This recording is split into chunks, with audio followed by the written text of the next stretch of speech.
आज नागपुर में रवि भवन civil lines में एक महत्वपूर्ण पत्रकार परिषद का आयोजन किया गया। इस पत्रकार परिषद में महाराष्ट्र राज्य अनुसूचित जाति अनुसूचित जमाती आयोग के उपाध्यक्ष एडवोकेट धर्मपाल मेश्राम ने भाग लिया। इस अवसर पर एडवोकेट मेश्राम ने मुख्यमंत्री देवेंद्र फडणवीस का विशेष आभार व्यक्त किया। उन्होंने कहा कि अनुसूचित जाति अनुसूचित जमाती के हक और अधिकार सुनिश्चित करने के लिए राज्य सरकार द्वारा आयोग का गठन करना एक ऐतिहासिक और अत्यंत सराहनीय कदम है। धर्मपाल मेश्राम ने कहा कि ये आयोग समाज के उपेक्षित वर्गों की समस्याओं को प्राथमिकता से सुनकर समाधान की दिशा में कार्य करेगा। उन्होंने ये भी आश्वासन दिया कि आयोग पूरे राज्य में अनुसूचित जाति और जमाती के लोगों की सामाजिक, शैक्षणिक, आर्थिक और सांस्कृतिक समस्याओं को गंभीरता से लेकर उनके निवारण के लिए हर स्तर पर प्रयास करेगा। या ठिकाणी आलेला आहात। खरं तर प्रेसही मीच सुरू करतो आणि संबोधितही मीच करणार आहे। त्यामुळे या पत्र परिषदेला प्रामुख्याने श्रीमती आयुषी सिंग आदिवासी विकास विभागाचे अप्पर आयुक्त आलेले आहेत। आदिवासी विकास विभागाचे उपायुक्त दिगंबर चव्हाणजी देखील आहेत। जिल्हा माहिती अधिकारी विनोद रापटवारजी आहेत आणि अनुसूचित जाती जमाती आयोगाचे अधिकारी शेख अय्यूब आहेत। मी त्यांचे आणि आपल्या सगळ्यांचे धन्यवाद देतो। खरं तर सर्वप्रथम अनुसूचित जाती आणि अनुसूचित जमाती आयोग, मी आताही अनुसूचित जमाती आयोगाचा उपाध्यक्ष या नात्याने या ठिकाणी संबोधित करत आहे प्रेस कॉन्फरन्सला। मी सर्वप्रथम महाराष्ट्र राज्याचे लोकप्रिय मुख्यमंत्री सन्माननीय देवेंद्रजी फडणवीस साहेबांना मनापासून धन्यवाद देतो की त्यांनी अनुसूचित जाती आणि अनुसूचित जमाती राज्यामध्ये हे दोन वेगळ्या आयोगाची रचना केलेली आहे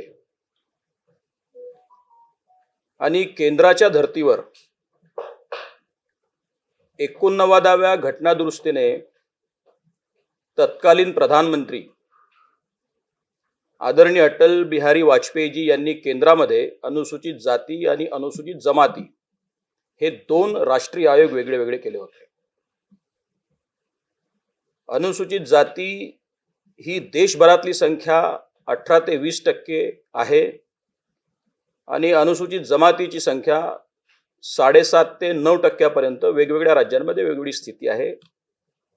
दोन्ही यांच्या समस्या वेगळ्या वेगळ्या आहेत। त्या अनुषंगाने 2005 मध्ये राज्यामध्ये महाराष्ट्र राज्यामध्ये अनुसूचित जाती जमाती आयोगाची स्थापना झाल्यानंतर पहिल्यांदा 2024 मध्ये अनुसूचित जाती आणि अनुसूचित जमाती हे दोन आयोग वेगळे करताना दोन्ही आयोगांना वैधानिक दर्जा देखील सन्माननीय देवेंद्रजी फडणवीस यांच्या मुख्यमंत्री पदाच्या ह्या कार्यकाळामध्ये त्यांच्या प्रयत्नातून आयोगाला आणि या आयोगांच्या माध्यमातून महाराष्ट्र राज्यातल्या अनुसूचित जातीतल्या आणि जमातीतल्या दोन्ही समाजाला हा न्याय मिळालेला आहे असं मी समजतो। खरं तर आजची जी पत्रपरिषद आहे ती आपल्याला विदित असेल की 14 एप्रिल 2025 ला परमपूज्य डॉक्टर बाबासाहेब आंबेडकर यांच्या जयंतीच्या दिनी महाराष्ट्रामध्ये पहिल्यांदा आदिवासी फासेपारधी हा जो समाज आहे, जो गावकुसाच्या बाहेर कुठेतरी पालावर अत्यंत विदारक अवस्थेमध्ये जगतो, त्यांच्या समस्यांवर चर्चा व्हावी, त्यावर उपाययोजनांच्या संदर्भाने समाज म्हणून, आयोग म्हणून, शासन म्हणून किती पावलं आपल्याला पुढे टाकता येईल त्या देखील दृष्टीने आपल्याला काम करता येईल या दृष्टीने पहिल्यांदा अशा पद्धतीची परिषद, न्याय संकल्प परिषद आम्ही नागपूरमध्ये याच सभागृहामध्ये आयोजित केली होती।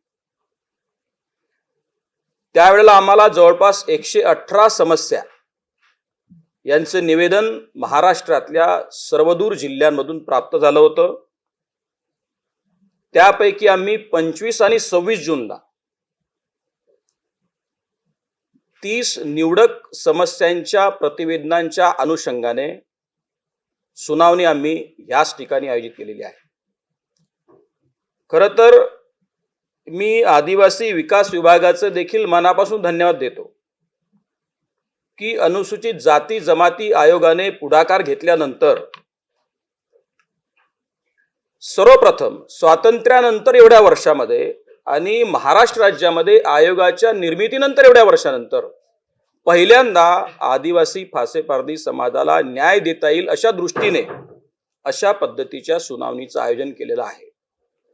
आणि त्यामुळे मी श्रीमती आयुषी सिंग यांचे देखील मनापासून धन्यवाद देतो की त्यांनी 16 जूनला खरं तर पहिल्यांदा पत्र काढलं, आयुक्तांना विनंती केली आदिवासी विकास विभागाच्या की या सुनावण्यांच्या संदर्भाने अमरावती, सोलापूर, यवतमाळ, बुलढाणा, जळगाव, पुणे, छत्रपती संभाजीनगर, नांदेड आदी जिल्ह्यातून तक्रारकर्ते, निवेदनकर्ते येणार असल्याने संबंधित अप्पर आयुक्त व प्रकल्प अधिकारी यांना त्यांची व्यवस्था करण्याबाबत आपल्या स्तरावर निर्देश देण्यात यावे आणि आयोगाच्या सुनावणीस उपस्थित राहण्याकरिता सहकार्य करावे, ही विनंती त्यांनी आयुक्तांना केली. आणि त्यानुसार माननीय आयुक्त श्रीमती लीना बनसोड यांना देखील मी मनापासून धन्यवाद देतो की त्यांनी पुढाकार घेऊन त्यांनी जे पत्र 17 जूनला लगेच एका दिवसामध्ये इश्यू केलं, जनरेट केलं. त्यांनी असं म्हणालंय त्या पत्रामध्ये की दिनांक 25 व 26 जूनला रवी भवन नागपूर येथे उपस्थित राहण्यासाठी म्हणजे सगळ्या आपल्या प्रकल्प अधिकाऱ्यांना त्यांनी निर्देशित केलं की एक जबाबदार नोडल अधिकारी त्याची नेमणूक करावी, त्यांना येण्या जाण्याची व्यवस्था देखील आपल्या स्तरावरून करण्यात यावी व तसेच त्यांच्या येण्या जाण्याचा खर्च कार्यालयीन खर्चामधून भागविण्यात यावा. या विभागाला आणि या दोन्ही अधिकाऱ्यांना मी मनापासून पहिल्यांदा धन्यवाद ह्यासाठी देतो की त्यांनी मानवी संवेदनेतून या गोष्टींसाठी पुढाकार घेत पहिल्यांदा अशा पद्धतीची भावना एका जबाबदारीच्या भूमिकेतून त्यांनी ती निभावलेली आहे. आणि मला विश्वास आहे की 25-26 तारखेला होणाऱ्या या सुनावण्यांसाठी आपण देखील निमंत्रित आहात. न्याय देण्याच्या दृष्टीने आणि सामाजिक न्याय प्रतिष्ठापित करण्याच्या दृष्टीने समाज म्हणूनही अधिकारी, शासन आणि आयोग असे एकत्रित किती पावलं पुढे टाकतोय, त्यासाठी या सगळ्या गोष्टींची आवश्यकता होती.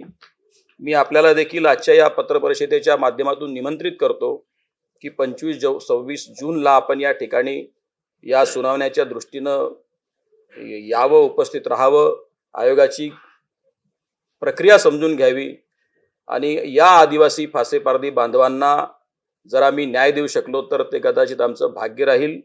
मी आपल्या माध्यमातून या राज्याचे लोकप्रिय मुख्यमंत्री, महायुतीचे मुख्यमंत्री, महाराष्ट्र राज्याचे मुख्यमंत्री आदरणीय देवेंद्रजी फडणवीस साहेब, आदिवासी विकास विभागाच्या आयुक्त श्रीमती लीना बनसोड आणि आदिवासी विकास विभागाच्याच अप्पर आयुक्त नागपूर विभागाच्या श्रीमती आयुषी सिंग आणि या सुनावण्यांसाठी जे नोडल अधिकारी म्हणून जे नेमण्यात आलेले आहेत दिगंबर चव्हाणजी, या सगळ्यांचे आणि आपले देखील मी आभार व्यक्त करतो.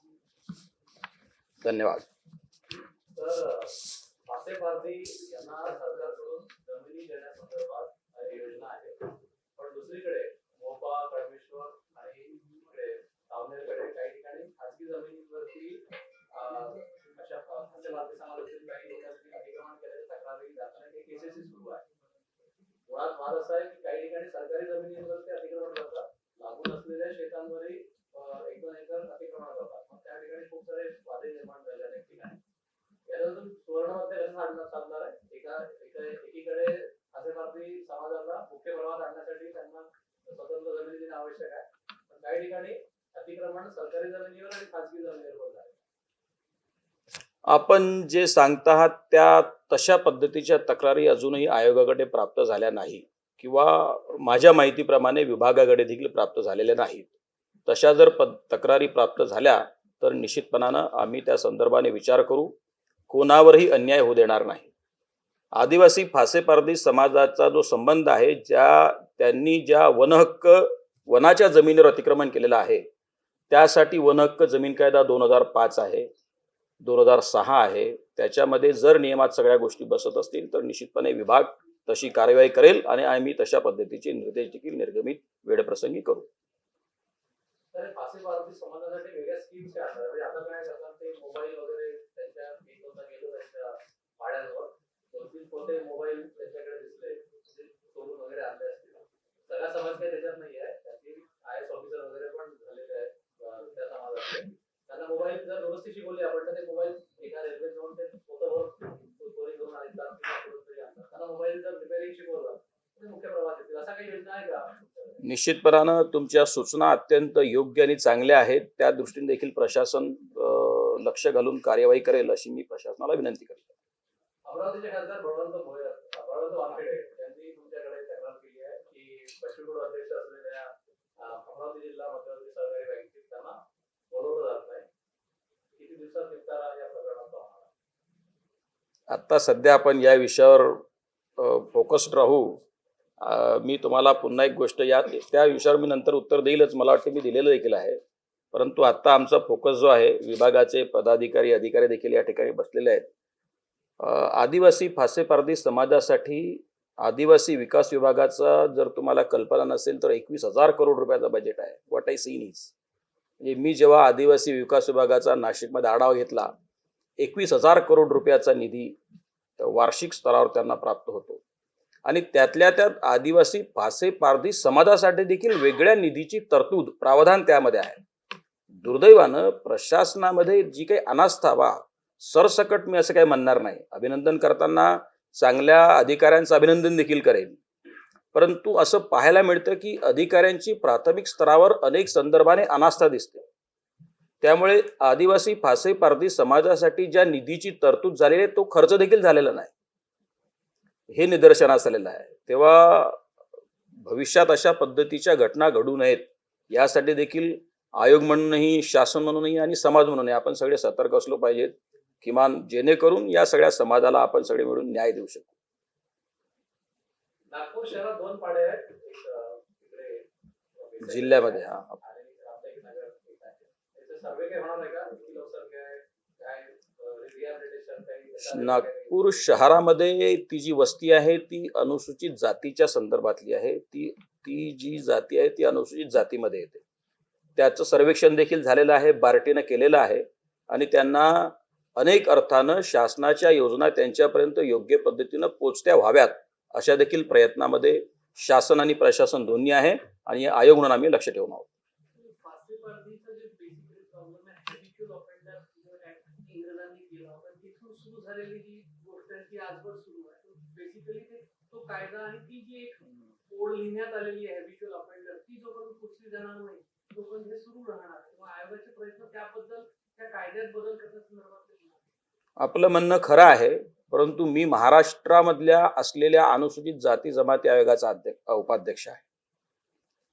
या संदर्भाने माननीय मुख्यमंत्री देवेंद्रजी फडणवीस साहेबांशी चर्चा झाली आमोरासमोर आणि आपल्याला सांगू इच्छितो की हा हॅबिच्युअल ऑफेंडर्स ऍक्ट 1952 असा जो आहे तो महाराष्ट्रात अबोलिश करण्यात आलेला आहे. सन्माननीय मुख्यमंत्र्यांनी मोठ्या बैठकीमध्ये त्याची घोषणा देखील केलेली आहे आणि ते मान्य देखील केलेलं आहे.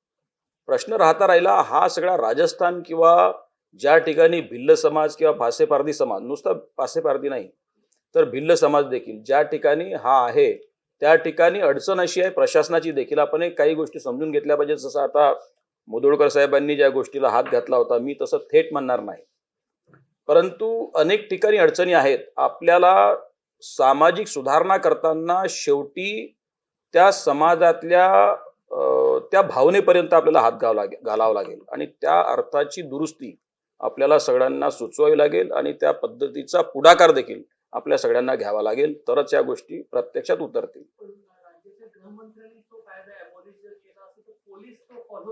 महाराष्ट्रात नाही आहे, परंतु मी सांगितलं ही अडचण आहे. महाराष्ट्रात हा कायदा नाही आहे. अडचण अशी आहे की त्यामध्ये काही आता मी सांगितलं की प्रशासनाची आस्था आणि अनास्था या 2 गोष्टींपासून गोष्टी सुरू होतात, तेव्हा त्याचा ते आधार घेतात. परंतु महाराष्ट्रात हा कायदा नाही आहे, तो अबॉलिश झालेला आहे. जे बेडेपाडे आहे तिथेच भौतिक सोयी सुविधा पुरवण्यासाठी काम करतो. त्याचबरोबर न्यूक्लियस बजेट म्हणून एक आदिवासी विकास विभागची योजना आहे ज्यामध्ये आपण जो विषय जे विषय आपण घेतला होता की मोबाईल रिपेअरिंग किंवा असे सिमिलर प्रशिक्षण ते पण आपण देतो.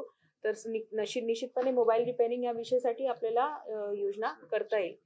आणि हिअरिंगचा विषय राहिला आहे तर आपल्याकडे जे 118 तक्रारी प्राप्त झाली होती त्यामध्ये बघून आपण जे सर्वात सिरियस आणि मानव अधिकारशी निगडीत तक्रारी होते त्यामधून 30 अशी तक्रारी आम्ही काढलेल्या आहेत आणि या सर्व संबंधित तक्रारीवर येणारे 25-26 तारखेला हिअरिंग होणार आहे.